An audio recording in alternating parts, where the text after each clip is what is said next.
પાકિસ્તાનનું પોત પ્રકાશ્યું છે એશિયા કપમાંથી બહાર। જીઓ ન્યૂઝના હવાલાથી આ મોટી ખબર મળી રહી છે।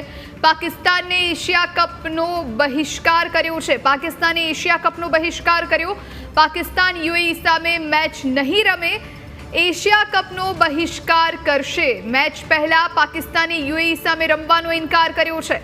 પાકિસ્તાન ખસી જતા હવે યુએઈ સુપર 4 માટે ક્વોલિફાય બનશે। ભારતીય ટીમે હાથ ન મિલાવ્યા બાદ આ આખો વિવાદ સર્જાયો હતો। પાકિસ્તાની ટીમે મેચ રેફરી એન્ડી પાઇક્રોફ્ટ સામે વ્યક્ત કરી હતી નારાજગી। પાકિસ્તાન ક્રિકેટ બોર્ડે આ મામલે આઈસીસીમાં ફરિયાદ નોંધાવી। સંવાદદાતા દીપેન ફોનલાઈન પર જોડાયા છે। દીપેન, શું જાણકારી?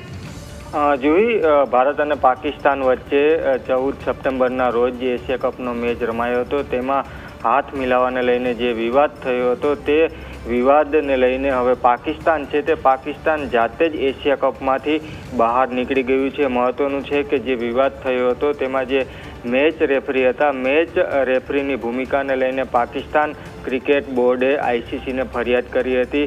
જે મેચ રેફરી હતા એન્ડી પાઇક્રાફ્ટ, તેમને હટાવવાની માંગ છે તે પાકિસ્તાન દ્વારા આઈસીસીને કરવામાં આવી હતી, જેને લઈને આઈસીસી દ્વારા જે મેચ રેફરી છે એન્ડી પાઇક્રાફ્ટ તેમને પાકિસ્તાનની જે તમામ મેચો છે તે મેચોમાંથી હટાવવામાં આવ્યા છે। પરંતુ જે પાકિસ્તાન બોર્ડની જે માંગ છે તે માંગ એ હતી કે આ જે મેચ રેફરી છે એન્ડી પાઇક્રાફ્ટ કે જેમની શંકાસ્પદ ભૂમિકા હતી તેમને સમગ્ર એશિયા કપમાંથી બહાર છે તે કાઢવામાં આવે। પરંતુ આઈસીસીએ માત્ર આ મેચ રેફરીને પાકિસ્તાન સામેની મેચોમાંથી હટાવ્યા હતા। ત્યારે આજે પાકિસ્તાનનો એશિયા કપમાં યુએઈ સાથેનો મુકાબલો છે તે 8 વાગે રમાવાનો છે। પરંતુ આ જે મેચ છે તે મેચની ગણતરીની કલાકો પહેલાં જ આ એક મહત્વના સમાચાર છે તે સામે આવ્યા છે અને પાકિસ્તાને આ સમગ્ર વિવાદને લઈને હવે એશિયા કપમાં નહીં રમવાનો જે નિર્ણય છે તે કર્યો છે અને જાતે જ પાકિસ્તાન છે તે એશિયા કપમાંથી બહાર નીકળ્યું છે। જી જુહી।